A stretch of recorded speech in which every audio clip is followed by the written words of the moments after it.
बंदा यही शिकायत करता है कि सर हमारे बाल जो हैं वो सफ़ेद हो चुके हैं, हमारी इतनी उम्र भी नहीं हुई और हमारे बाल सफ़ेद हो चुके हैं।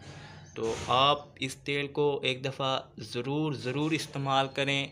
इंशाल्लाह आपके जो बाल हैं सफ़ेद हैं या उनमें सफ़ेदी वगैरह पाई जाती है तो वो आपके बाल बिल्कुल ही ठीक हो जाएंगे।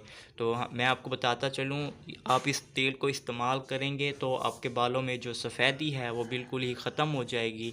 और इसके अलावा ये तेल आपके बालों को ऐसी शाइनिंग देगा, ऐसा बालों को चमकाएगा कि आप देखते ही हैरान रह जाएंगे, परेशान हो जाएंगे।